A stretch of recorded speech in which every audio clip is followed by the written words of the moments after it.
at ginastos ng Office of the Vice President at ng Department of Education ang pondong kompidensyal na ipinagkaloob sa kanila sa mga taong 2022 and 2023. Marahil, pwede nang masabing improper ang gamit sa confidential funds ng mga ahensyang ito. Upang mas mabigyan pa tayo ng linaw, nararapat na masagot ang katanungang ito. Anong nangyari sa pera ng taong bayan? Masasagot lamang ito ng dalawang tao. Una, ang head of agency, which in the case of both the OVP and the DepEd is the Vice President. At ikalawa, ang Special Disbursement Officer, SDO, na sila Miss Gina Acosta para sa OVP at Mr. Edward Fajarda para sa DepEd.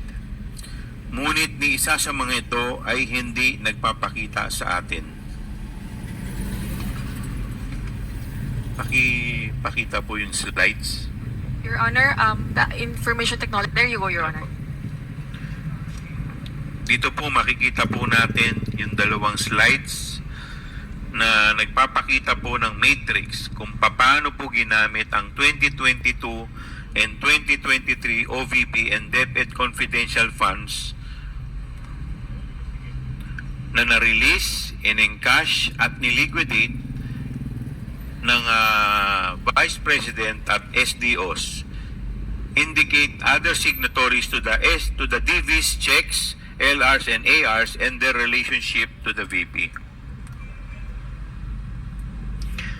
Ang tumitestigo lang sa ating investigasyon ay sina former USEC Gloria Mercado at USEC Annalyn Sevilla mula sa DepEd, ang dating SDO ng DepEd na si Edward Fajarda ay napag-alaman naming lumipat na sa OVP.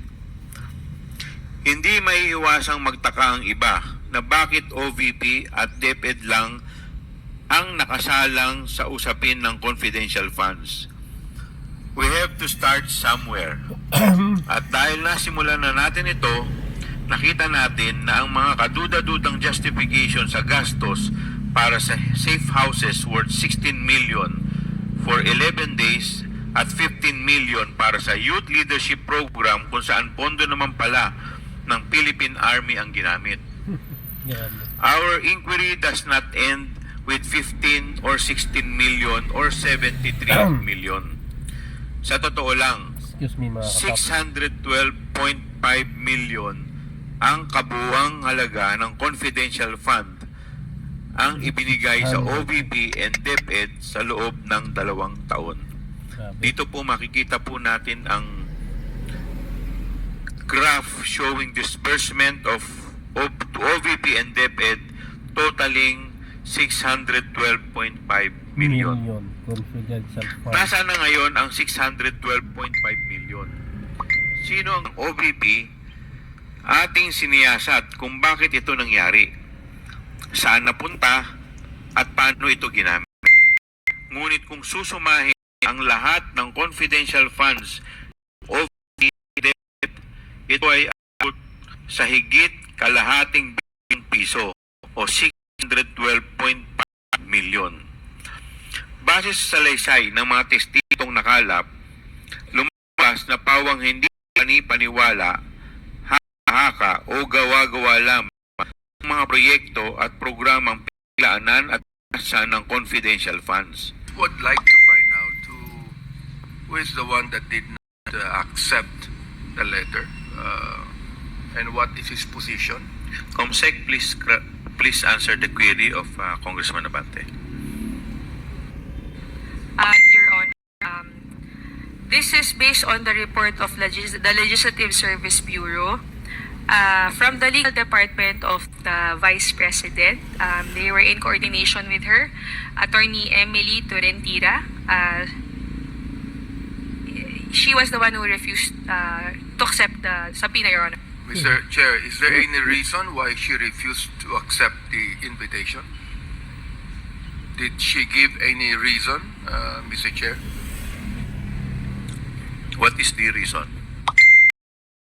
Your Office of the Vice President submitted the position paper dated today, signed by the individual subject of the subpoena ad duces tecum. Part of their excuses was that to follow the procedure, the 3-day subpoena, service of subpoena procedure under the rules.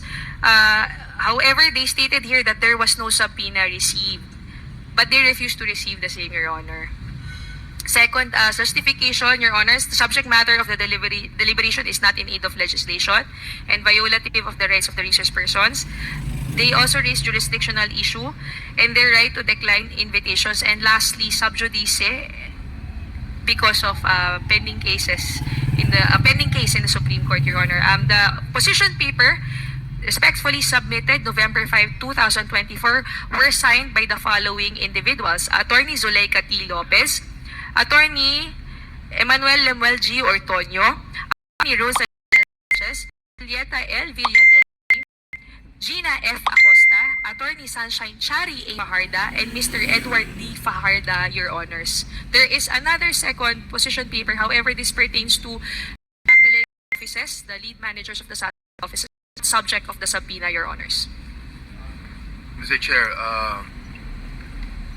did these people who have invited wrote to us a personal letter why they cannot attend, or it was just more of a the person that actually said that they cannot accept the invitation? It was signed by the person who refused to actually receive yesterday. It was signed by the subject of the subpoena ad duces tecum, Your Honor. The subjects of the subpoena. Are all of these invited, Mr. Chair, still active in the Vice President's office, or they were actually working with the Vice President in a DepEd? Are they now working in her office as Vice President, Mr. Chair? Pardon, Your Honor, I would like to correct my statement. It is subpoena ad duces ad testificandum, Your Honor.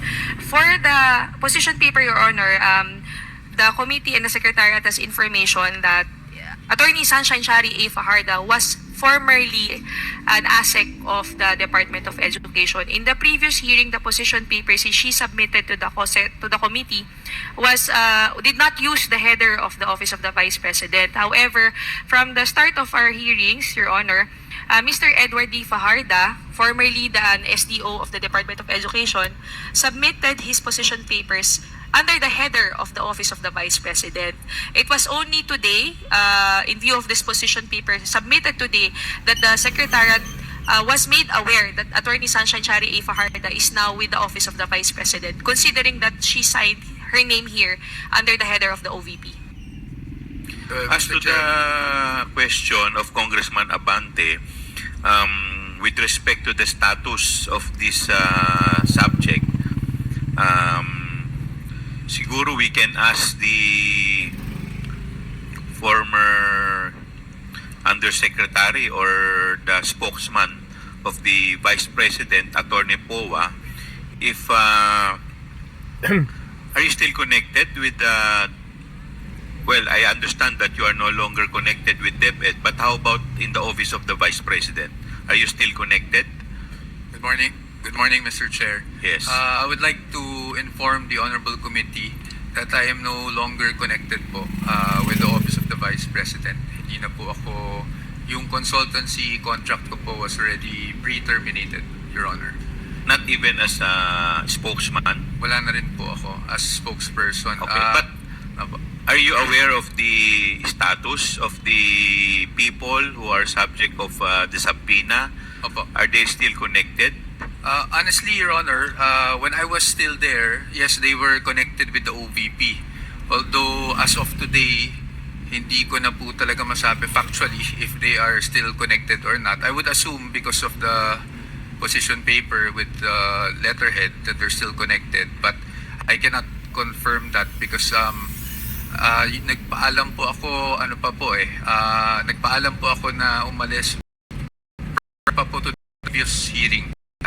Mr. Chair, Yes, that Attorney Poa knows all of this people personally, di ba?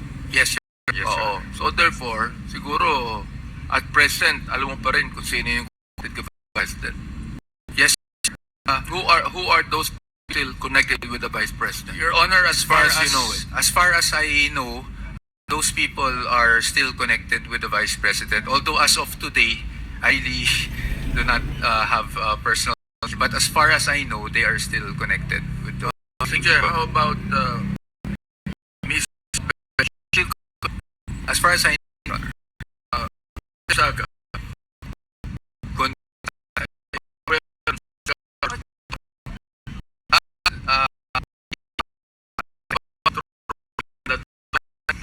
as I know,